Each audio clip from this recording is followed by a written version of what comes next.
Hello students, welcome back to my channel. This is Neha Sharma and you are watching The Scholar Babe. Western Political Thought Lecture Series में आप सभी का स्वागत है। आज हम करने वाले हैं अपने थर्ड थिंकर जिनका नाम है अरिस्टोटल। अरिस्टोटल की लाइफ में जितने भी मेन आइडियाज़ हैं, जो भी मेन इवेंट्स हैं, उसे इस वीडियो में कवर किया गया है। तो आप वीडियो को लास्ट तक देखें और शॉर्ट नोट्स ज़रूर से प्रिपेयर कर लें, जो कि आपको एग्जाम पीओवी से बहुत ज़्यादा हेल्प करेगा। तो अरिस्टोटल का जन्म 384 बीसी में होता है स्टाजिरा में, और इनके जो फादर होते हैं निकोमेकस, वो एक कोर्ट फिजिशियन होते हैं किंग अमेंटस III ऑफ मैसेडन के अंडर। शुरू में अरिस्टोटल का बायोलॉजी और मेडिसिन जैसे सब्जेक्ट्स में काफ़ी इंटरेस्ट डेवलप होता है। 17 साल के थे 367 बीसीई में जब ये प्लेटो की एकेडमी को ज्वाइन करते हैं और 20 साल तक as a student and faculty वहाँ पर सर्व करते हैं। लेकिन प्लेटो की डेथ 348 बीसीई के बाद ये जो है वो सक्सेशन डिस्प्यूट्स और एंटी मैसेडोनियन सेंटिमेंट्स की वजह से प्लेटो की एकेडमी को छोड़ देते हैं। उसके बाद इन्हें इनवाइट करा जाता है फिलिप ऑफ मैसेडन के द्वारा 343 बीसीई में कि वो उनके बेटे अलेक्जेंडर द ग्रेट को पढ़ाएं और उनके गुरु का पद स्वीकार करें, जिसे अरिस्टोटल स्वीकार भी करते हैं। उसके बाद लाइसियम को ये फाउंड करते हैं 335 बीसीई में। ये आपने डेट याद रखनी है क्योंकि प्लेटो की एकेडमी एंड अरिस्टोटल की लाइसियम, इन दोनों की इस्टेब्लिशमेंट डेट डायरेक्टली एग्जाम में पूछ ली जाती है। और एज एन इंस्टीट्यूशन इसका बहुत ज़्यादा रोल जो है वो उस टाइम की एथेंस की सोसाइटी में रहता है। इनके स्टूडेंट्स काफ़ी ज़्यादा मटेरियल कलेक्ट करते हैं, जिसको बेसिस बनाकर ये बाद में 158 कॉन्स्टिट्यूशंस को स्टडी करते हैं। आपसे डायरेक्टली नंबर जो है वो एग्जाम में पूछ लिया जाएगा। 323 में जब अलेक्जेंडर की डेथ हो जाती है, उसके बाद ये एथेंस को छोड़ देते हैं और ताकि बच सके एंटी मैसेडोनियन बैकलैश से। 322 बीसीई में इनकी डेथ हो जाती है जब ये 62 वर्ष के होते हैं। अब हम देखेंगे वर्क्स ऑफ अरिस्टोटल। तो यहाँ पर मैंने अरिस्टोटल के वर्क्स का जस्ट एक इंट्रोडक्शन दिया है, आगे चलकर मैंने उसे डिटेल में कवर किया है एक वर्क को, तो आप वीडियो को देखें, मतलब बने रहिए। तो 150 वर्क्स जो है वो इन्होंने फिलॉसफी, साइंस, आर्ट्स, पॉलिटिक्स जैसे डिसिप्लिन्स में करे, जिसमें 20% ही सर्वाइव कर पाए।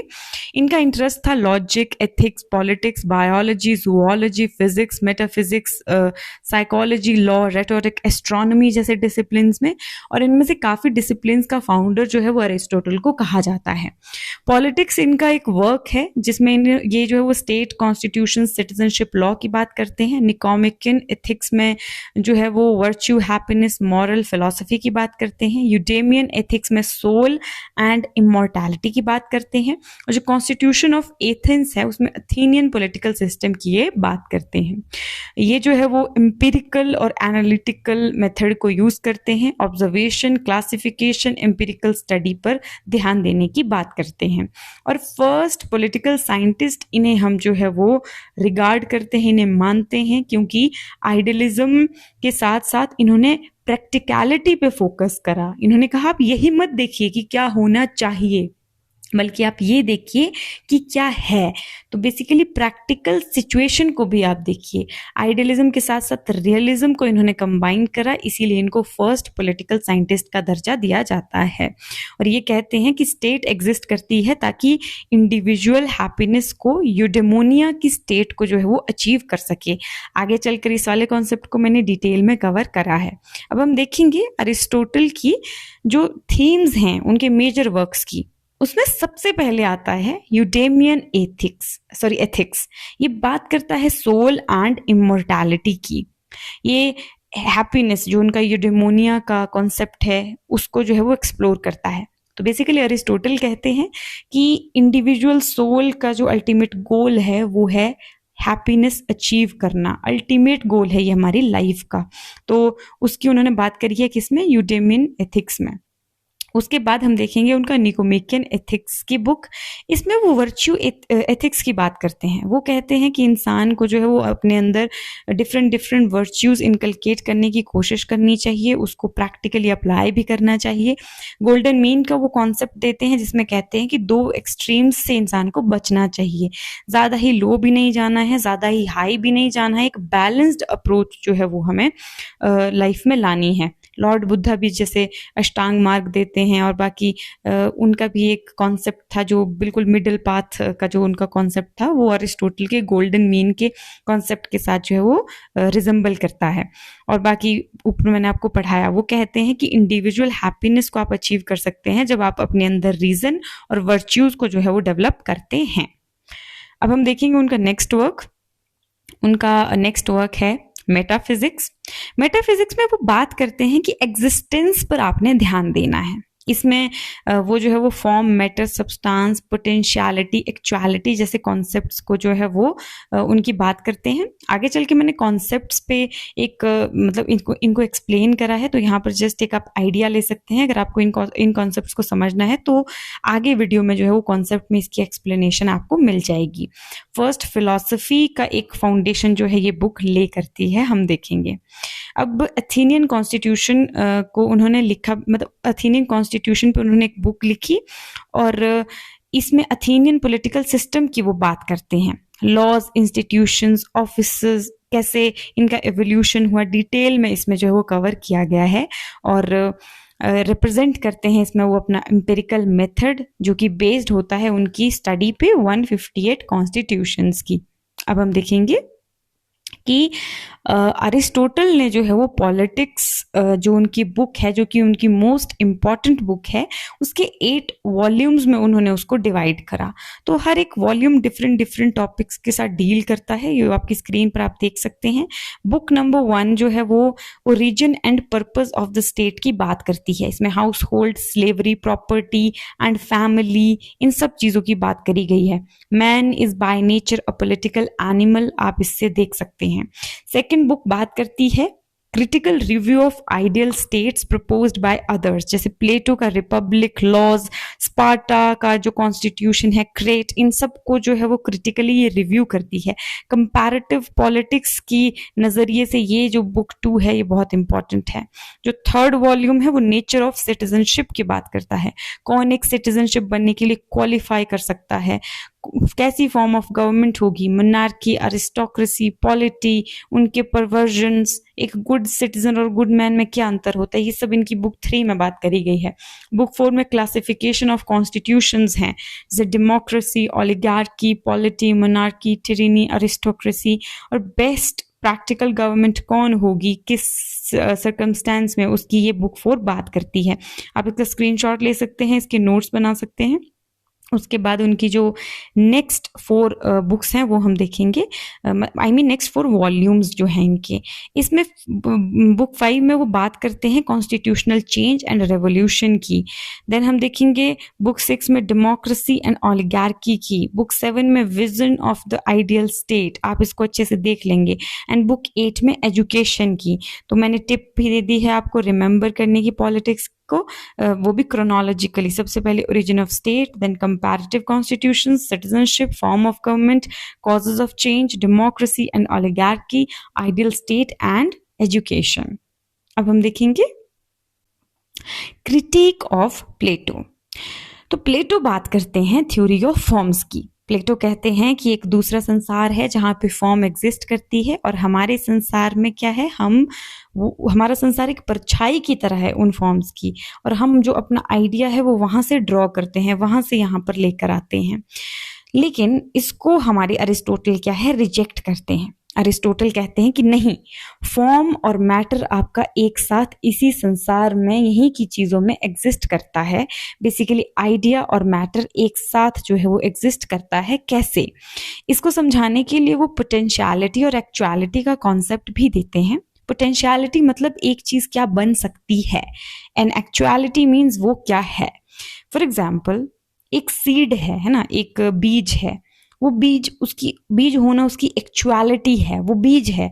लेकिन अगर आप उसको बोएंगे तो एक दिन वो पेड़ भी बन सकता है। तो पेड़ बनना क्या है, उसका पोटेंशियल है, वो उसकी पोटेंशियलिटी है ना।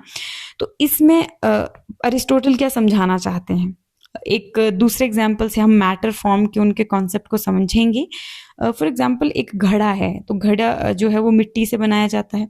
तो घड़े की एक शेप होती है, वो क्या है, वो उसकी फॉर्म है। तो जो घड़े में मिट्टी वाला पार्ट है वो क्या है, वो उसका मैटर है। तो अरिस्टोटल कहते हैं कि फॉर्म और मैटर जो है वो एक चीज में एक ही साथ एग्जिस्ट करती है। अब जैसे मैंने पीछे सीड और ट्री का एग्जाम्पल दिया, तो सीड क्या है, सीड जो है वो वहां पे उसका एक मैटर है, लाइक वो एक एक्चुअलिटी है उसकी, लेकिन किसी दिन वो उसका पोटेंशियल है कि वो एक ट्री भी बन सकता है। तो जो अभी वो बना नहीं है, वो एक आइडिया है। तो वो आइडिया और मैटर एक ही चीज में एक साथ में एग्जिस्ट करता है, ऐसा अरिस्टोटल कहते हैं। तो उनके अकॉर्डिंग ऐसा कोई दूसरा संसार नहीं है जहां से हम आइडिया या फॉर्म ड्रॉ करते हैं। अरिस्टोटल क्रिटिसाइज करते हैं प्लेटो के communism of wives and property के आइडिया को। वो कहते हैं कि पॉलिस में प्लूरैलिटी, डाइवर्सिटी और प्राइवेट प्रॉपर्टी होनी चाहिए स्टेबिलिटी के लिए। वो कहते हैं कि जो प्लेटो का ये आइडिया है कम्युनिज्म ऑफ वाइव्स का, ये कोई एक मॉरल आइडिया नहीं है, ये एक सही नहीं है सोसाइटी के लिए। और जो उनका और जो उनका कम्युनल प्रॉपर्टी का आइडिया है उसे भी वो क्रिटिसाइज करते हैं। वो कहते हैं कि फैमिली क्या है, एक नेचुरल इंस्टीट्यूशन है और प्राइवेट प्रॉपर्टी बहुत ज्यादा जरूरी होती है रिस्पॉन्सिबिलिटी, जेनरोसिटी और स्टेबिलिटी जैसी भावनाओं को बनाए रखने के लिए। जब एक कम्युनल ओनरशिप होगी तो basically everybody's properties, nobody's responsibility, इस बात को हमें बताते हैं अरिस्टोटल। और वो कहते हैं कि प्लेटो का फिलोसोफर किंग का जो आइडिया था वो उसे क्रिटिसाइज करते हैं। वो कहते हैं कि constitutional rule, mixed government and middle class की लीडरशिप होनी चाहिए। आगे चल के मैंने डिटेल में बताया है कि अरिस्टोटल किसे एक आइडियल फॉर्म ऑफ गवर्नमेंट मानते हैं, तो आप वीडियो में बने रहिए। और वो जो है वो प्लेटो जैसे आइडियलिस्टिक ज्यादा हैं, तो अरिस्टोटल जो है वो इम्पेरिसिज्म, मॉडरेशन, ग्रेजुअल रिफॉर्म, इन सब चीजों पे फोकस करते हैं, जो कि उनको फर्स्ट रियलिस्ट पॉलिटिकल साइंटिस्ट बनाता है। अब हम देखेंगे अरिस्टोटल से जुड़ा हुआ एक क्वेश्चन जो कि आपकी स्क्रीन पर है। आप वीडियो को पॉज करके इसे सॉल्व कर सकते हैं।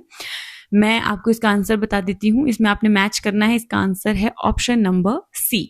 अब हम देखेंगे कि कॉन्सेप्ट्स ऑफ अरिस्टोटल, अरिस्टोटल के जो डिफरेंट कॉन्सेप्ट्स हैं वो कौन है, उन्हें हम डिटेल में पढ़ेंगे। सबसे पहले हम पढ़ेंगे अरिस्टोटल का गोल्डन मीन का कॉन्सेप्ट। इसमें वो बात करते हैं कि इंसान को ना ही ज्यादा लो जाना चाहिए और ना ही ज्यादा एक्सट्रीम जाना चाहिए, उसे एकदम बैलेंस में चलना है ना। वो मिडिल पाथ की बात करते हैं। वो कहते हैं कि ना ही आप एकदम लो पे जाएं, ना ही आप एकदम एक्सेस में कुछ कर जाएं, तो हमेशा एक बीच का बैलेंस्ड पाथ इंसान को चूज करना चाहिए। गोल्डन मीन का उनका कॉन्सेप्ट जो है वो मैक्सिमम आगे यूज होगा। जैसे आप देखेंगे आइडियल फॉर्म ऑफ गवर्नमेंट में भी उन्होंने एक बैलेंस बनाने की कोशिश करी है, या बाकी जो भी उनकी राइटिंग्स है, जो भी उनके आइडियाज है, चाहे वो वर्च्यू हो, मोरालिटी हो, कुछ भी हो, वो उसमें बैलेंस की बात करते हैं। तो गोल्डन मीन के कुछ एग्जाम्पल हम देख लेते हैं। तो वो कहते हैं कि करेज होना चाहिए। करेज क्या है, एक गोल्डन मीन है। तो करेज में अगर आप लो पे जाएंगे तो क्या आ जाएगा, कोवार्डिस हो जाएगा, मतलब बेसिकली एक कायरता आ जाएगी। और जब आप एक्सट्रीम में जाएंगे तो रैशनेस, यानी एक्सेस जो है वो इसका रैशनेस है। इसको एग्जाम्पल के माध्यम से जब आपको समझाऊंगी, तो वो कहते हैं कि एक सोल्जर में करेज होना चाहिए। वो इतना भी कायर ना हो कि वॉर लगी हुई है तो वो छुप जाए या भाग जाए, और इतना भी बेवकूफ नहीं होना चाहिए कि सामने से गोलियां चल रही हैं और एकदम बिना किसी स्ट्रैटेजी के जो है वो रैशनेस में जाके जो है वो लड़ाई करे और गोली खा के आ जाए। तो इतने भी रैश नहीं होना है, बेसिकली बीच का होना चाहिए, करेज उसमें होना चाहिए। देन वो टेम्परेंस की बात करते हैं। टेम्परेंस में क्या है कि इंसान को जो है वो इतना भी सेल्फ इंडल्जेंस में नहीं जाना चाहिए, इतना भी ग्रीडी नहीं होना चाहिए, और एक्सट्रीम की इतना भी इनसेंसिबल नहीं होना चाहिए। बेसिकली बीच का टेम्परेंस उसमें होना चाहिए। जेनरोसिटी की बात करते हैं कि इतना भी इंसान को जो है वो ऐसा नहीं है कि बड़ा ही इंसान कंजूस है या फिर बड़ा ही ज्यादा जो है वो खर्च करने वाला है, ज्यादा ही वेस्टफुल वाला है, नहीं। एक जेनरोसिटी, एक बीच की चीज जो है वो उसमें होनी चाहिए। और भी एग्जाम्पल है जो कि आप गूगल में देख सकते हैं, बट गोल्डन मीन जो है वो बीच का एक रास्ता है, इसे आपने समझना है। अब हम देखेंगे उनका वर्च्यू का कॉन्सेप्ट। तो अरिस्टोटल कहते हैं कि वर्च्यू होता है doing the right thing in a right way at the right time, सही चीज को करना सही समय पर और सही तरीके से, वो होता है वर्च्यू। और वो कहते हैं कि वर्च्यू जस्ट ऐसा नहीं है कि आपको कुछ सिखा दिया नॉलेज और वही वर्च्यू है। वर्च्यू हैबिट से आता है। आप एक चीज को बार बार करेंगे तो वो आपकी हैबिट बन जाएगी। उस ट्रेनिंग और डिसिप्लिन से आपके अंदर एक वर्च्यू जो है वो आ जाएगा। एक वर्चुअस पर्सन को अचीव करना होता है यूडेमोनिया, हैप्पीनेस की वो एक्सट्रीम स्टेज। एक्सट्रीम नहीं बोलेंगे क्योंकि एक्सट्रीम के तो वो खिलाफ थे, बट वो हैप्पीनेस की वो स्टेज। तो दो तरीके के वर्च्यूज की वो बात करते हैं, एक एथिकल वर्च्यूज और एक इंटेलेक्चुअल वर्च्यूज। एथिकल वर्च्यूज वो वर्च्यूज होते हैं जो प्रैक्टिस से आते हैं, जैसे करेज, जस्टिस, जेनरोसिटी। इसकी आपको प्रैक्टिस करनी पड़ेगी, रोज करनी पड़ेगी, तभी आपके सोल में, आपके भीतर जो है वो ये सारे वर्च्यूज आ पाएंगे।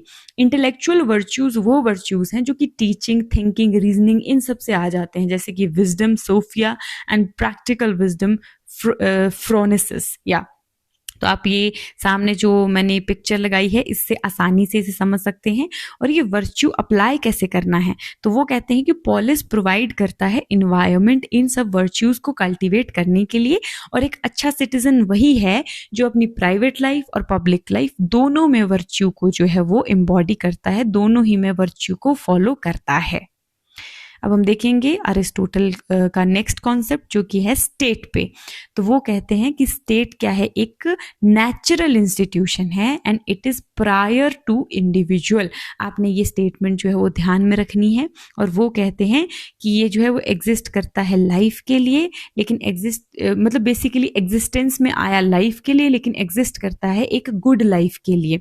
तो इनकी एक स्टेटमेंट भी है कि state comes into existence for life and continues for good life. तो गुड लाइफ क्या है, हैप्पीनेस, यूडेमोनिया। वो कहते हैं कि सबसे पहले हाउस होल्ड आया, उससे एक विलेज बना, विलेज से बाद में जो है वो पोलिस बना।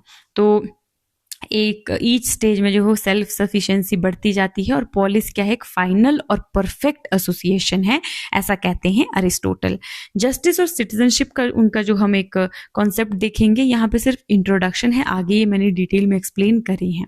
तो वो कहते हैं कि जस्टिस ऑर्गेनाइजिंग प्रिंसिपल होता है एक स्टेट का, और एक सिटीजन वो है जो कि रूल करता भी है और रूल होता भी है और अच्छे से होता है, लाइक ओबीडियंटली होता है।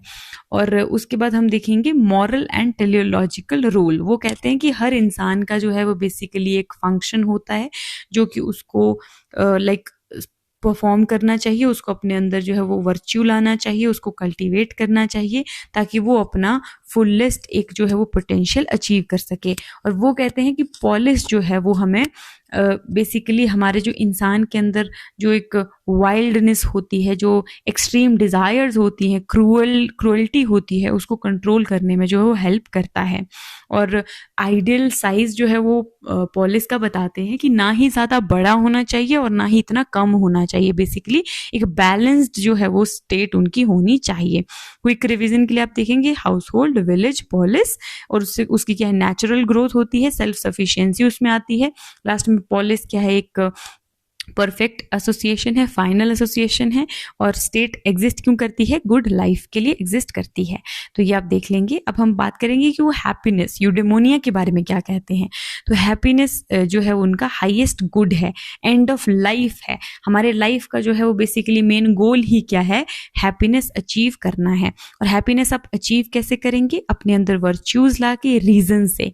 रीजन जब आपके अंदर होगा, वर्च्यूज जब होंगे, तो आपको हैप्पीनेस मिलेगी, ऐसा कहते हैं अरिस्टोटल। और गुड लाइफ क्या होती है, गुड लाइफ वो होती है जिसमें आप reason, basically fulfilling one's unique human function, एक इंसान का जो एक यूनिक फंक्शन है उसे फुलफिल करना, रीजन के माध्यम से उसे समझना और उसका पूरा यूज करना, फुलेस्ट। ये क्या है, एक गुड लाइफ के साइन है। और सोल्स डिवीजन, वो कहते हैं कि ह्यूमन सोल दो चीजों में डिवाइडेड है, एक रैशनल, एक इरैशनल पार्ट। रैशनल पार्ट में क्या आएगा, उसमें हम देखेंगे कि सोल जो है वो रीजन का इस्तेमाल करती है, डिसिप्लिन का इस्तेमाल करती है। इरैशनल में आ जाएगा जिसमें इंसान जो है वो ग्रीडी है, उसकी बहुत सारी डिजायर्स हैं।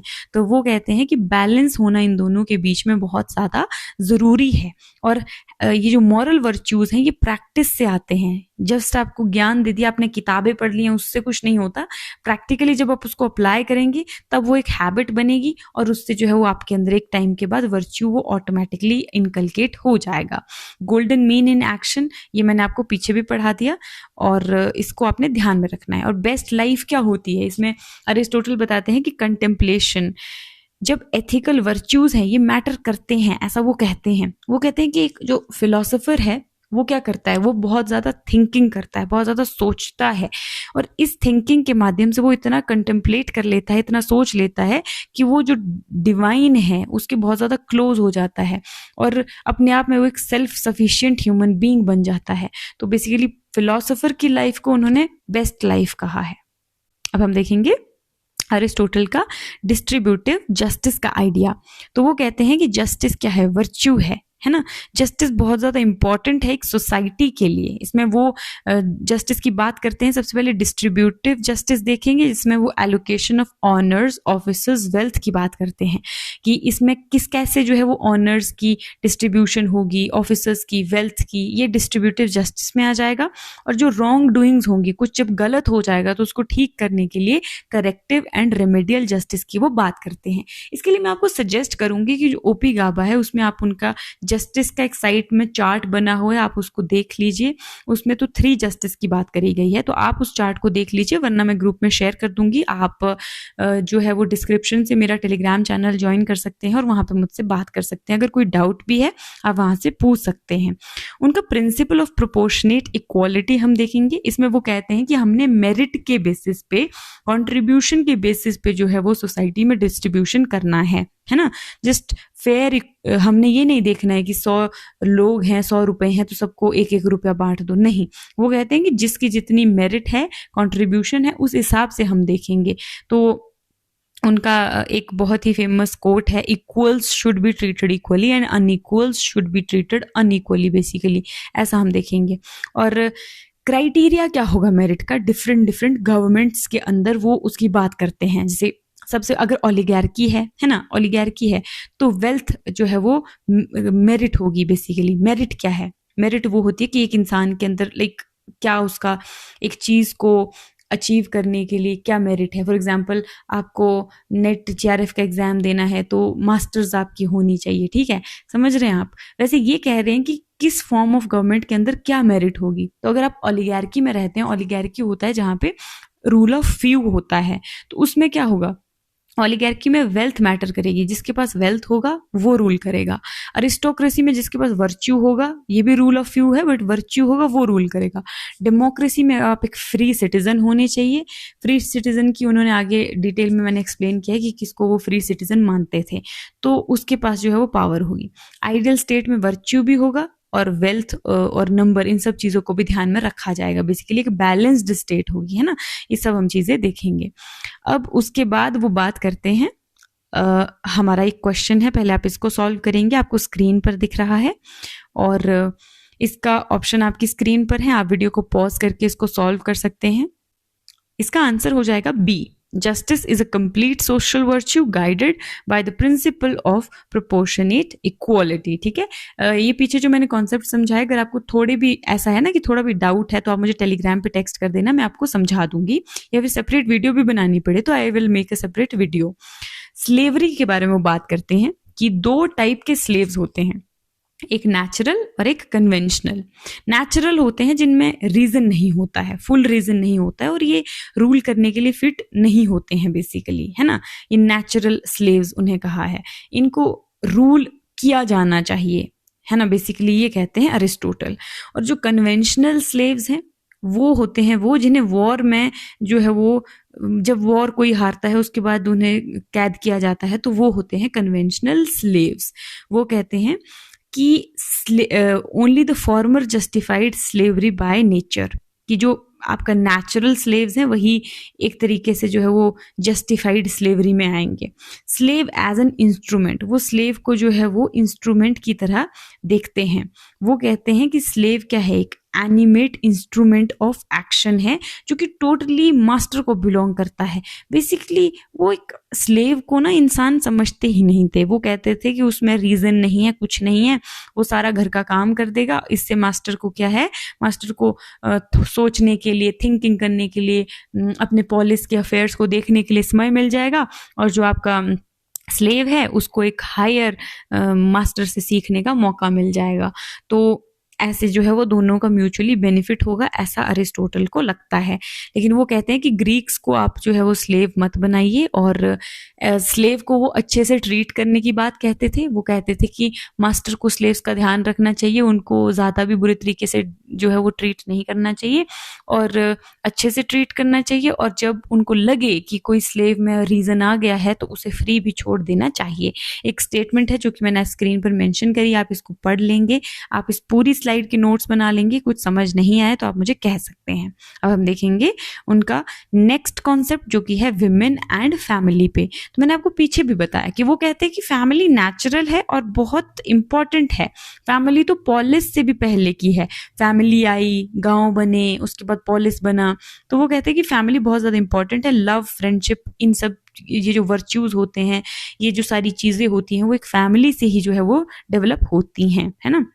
रोल ऑफ वुमेन पे वो बात करते हैं कि औरतों को तुम चार दीवारी के अंदर रखो, प्राइवेट स्फेयर के अंदर रखो, और वाइव्स, मदर्स, होम मेकर्स औरतें जो है वो सही हैं। उससे क्या होगा, स्टेबिलिटी आएगी, समाज को हम अच्छे से प्रिजर्व कर पाएंगे, अपनी वैल्यूज़ को, ट्रेडिशंस को एक तरीके से। और डायरेक्ट पॉलिटिक्स में तुमने औरतों को नहीं घुसने देना, ऐसी बात करते हैं अरिस्टोटल, जिससे मैं तो अगर नहीं करती हूँ, चलिए पर क्या कर सकते हैं।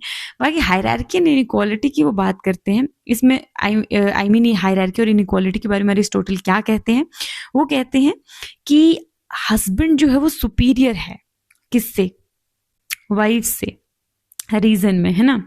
Husband rules by superior reason. वैसे ही वो कहते हैं कि विमेन क्या है, विमेन है इनफर्टाइल मेल्स या फिर डिफेक्टिव मेन। वो ऐसा औरतों के बारे में सोचते थे, समझते थे। और वो कहते हैं आइडियल मैरिज की जो एज होती है वो 18 होती है विमेन के लिए एंड 37 फॉर मेन। और चिल्ड्रन को देखते थे as a bond of marriage and part of polis health.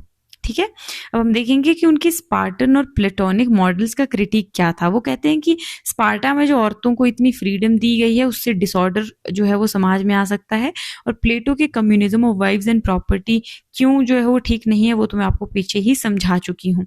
तो बेसिकली एक अगर समरी आप देखें तो औरतों को आदमियों से नीचे मानते थे और कहते थे कि औरतों को चार दीवारी के अंदर ही रखा जाए, डायरेक्ट पॉलिटिक्स में उनको एंट्री नहीं देनी है। औरतें इनफर्टाइल मेल्स की तरह होती हैं और घर में जो है वो मेल सुपीरियर होता है। और सिग्निफिकेंस क्या है कि सेक्सुअल इक्वालिटी में तो ये नहीं मानते थे, लेकिन ये कहते थे कि ignoring women and families weakens the polis. तो आपने क्या करना है कि फैमिलीज और विमेन को इग्नोर नहीं करना है। प्राइवेट रेलम भी जो है वो बहुत ज़्यादा इंपॉर्टेंट है इंडिविजुअल की और सिटीजन्स की मॉरल डेवलपमेंट के लिए। अब हम देखेंगे उनका लॉ एंड कॉन्स्टिट्यूशन पर क्या कहना है। तो वो कहते हैं कि लॉ जो है वो फाइनल अथॉरिटी है, लॉ के अकॉर्डिंग रूलर्स को रूल करना चाहिए। कॉन्स्टिट्यूशनल गवर्नमेंट होनी चाहिए जो कि बेसिकली सिटीजन्स की विल पे जो है वो बने, ना कि कोअर्शन पे। और वो कहते हैं कि कॉन्स्टिट्यूशन के दो एस्पेक्ट्स होते हैं, एक एथिकल। एथिकल में क्या होता है, एथिकल डिफाइन करता है कि the kind of citizen a state cultivates. Ethical में क्या होगा कि एक सिटीजन के अंदर क्या क्या क्वालिटीज होनी चाहिए, कैसे एक सिटीजन को होना चाहिए, उसकी बात एथिकल कॉन्स्टिट्यूशन जो है वो करेगा। कॉन्स्टिट्यूशन का एथिकल पार्ट उसकी बात करेगा। जो इंस्टीट्यूशनल है वो ये देखता है कि पावर जो है वो किन बॉडीज के अंदर कैसे कैसे डिवाइड होनी चाहिए, डेलिब्रेटिव, एग्जीक्यूटिव, जुडिशियल बॉडीज। और जो डेलिब्रेटिव पावर्स हैं, डेलिब्रेटिव बॉडी के 4 फंक्शन उन्होंने बताए थे, वो मैंने नीचे आपको मेंशन करें, आपने इसको ध्यान में रखना है। क्लासिफिकेशन करते हैं वो कॉन्स्टिट्यूशंस की। वो कहते हैं कि जब एक व्यक्ति का राज होता है और जो कॉमन गुड का होता है वो होता है मोनार्की। मोनार्की को अच्छा मानते थे, एक आदमी का रूल जब होता है। मोनार्की जब परवर्टेड हो जाती है तो वो बन जाती है टिरनी, जो कि बिल्कुल अच्छी नहीं होती, ऐसा कहते हैं अरिस्टोटल। जब कुछ एक वर्चुअस लोगों का रूल होता है तो वो होती है अरिस्टोक्रेसी, और जब वो परवर्ट हो जाती है तो वो हो जाती है ओलिगार्की। इसमें करप्शन आ जाता है और लोग अपना ही सोचते हैं। देन उसके बाद वो कहते हैं कि जब सब अच्छा चल रहा है, मतलब बहुत सारे लोग रूल कर रहे हैं, लेकिन वर्चुअस गवर्नमेंट है, तो वो होती है पॉलिटी। लेकिन जब वो परवर्ट हो जाती है तो वो हो जाती है डेमोक्रेसी। तो आपने इनको ध्यान में रखना है। तो अब हम देखेंगे कि अरिस्टोटल के पॉलिटी पर क्या विचार थे। तो अरिस्टोटल कहते हैं कि पॉलिटी क्या है, बेस्ट फॉर्म ऑफ गवर्नमेंट है। लेकिन वो कहते हैं कि प्रैक्टिकल फॉर्म ऑफ गवर्नमेंट हमें देखना है। लाइक प्लेटो तो आइडियल चीजों की बात करते थे, लेकिन अरिस्टोटल क्या है ये देखते हैं कि प्रैक्टिकल क्या है। तो वो कहते हैं कि प्रैक्टिकल गवर्नमेंट है डेमोक्रेसी प्लस ओलिगार्की। क्यों? क्योंकि एक गोल्डन मीन की तरह होगा। ओलिगार्की में रूल बाय रिच होगा और डेमोक्रेसी में रूल बाय मैनी होगा, है ना, rule by few plus rule by many. और ये जो है वो एक दोनों का मिक्सचर बनेगा प्रैक्टिकल फॉर्म ऑफ गवर्नमेंट, जो कि एक बैलेंस्ड फॉर्म ऑफ गवर्नमेंट होगा। फिर वो कहते हैं कि रोल ऑफ मिडिल क्लास। तो वो कहते हैं मिडिल क्लास क्या है, गरीब और अमीर के बीच में जो है वो एक बैलेंस की तरह है ना। तो मिडिल क्लास का वो बहुत ज्यादा रोल बताते हैं। वो कहते हैं कि स्टेट को कोशिश करनी चाहिए कि ज्यादा से ज्यादा लोग जो है वो मिडिल क्लास वाली कैटेगरी में फॉल करें, ताकि एक बैलेंस जो है वो सोसाइटी में बना रहे। फिर वो कहते हैं कि गरीबों को मॉडरेट पे मिलनी चाहिए और जो अमीर लोग हैं उन पे मॉडरेट फाइन्स होने चाहिए, ताकि जो है वो एक तरीके का बैलेंस सोसाइटी में आ सके। सिग्निफिकेंस क्या है, वो पॉलिटी को आइडियल मानते हैं और वो कहते हैं कि पॉलिटी सिंबलाइज करती है अरिस्टोटल की प्रैक्टिकल पॉलिटिकल विजडम को, जो कि ड्यूरेबल है, बैलेंस्ड है, कॉन्स्टिट्यूशनल फॉर्म ऑफ गवर्नमेंट है और सुपीरियर है किससे, अनार्की और टिरेनी से। उसके बाद हम देखेंगे उनका सिटीजनशिप का कॉन्सेप्ट। तो वो कहते हैं कि एक अच्छा सिटीजन, एक सिटीजन वही है जो डेलिब्रेटिव और जुडिशियल ऑफिसर्स में जो है वो काम करे, जो जिसके कुछ पॉलिटिकल राइट्स हैं एक पॉलिस के अंदर। बेसिकली अगर आपको एक समरी में मैं बता दूं तो अरिस्टोटल कहते हैं कि औरतें, बच्चे, बूढ़े, स्लेव्स, वर्कर्स जो है वो फ्री सिटीजन्स नहीं होंगे। सिटीजन्स इनको छोड़ के जो भी बचेंगे वो होंगे बेसिकली। और क्यों वो कहते हैं कि ये जो एक्सक्लूजन है वो क्यों उन्होंने किया, तो वो कहते हैं कि ये जो है वो बेसिकली रूल करने के लिए या फिर डिसीजन लेने के लिए ठीक नहीं है।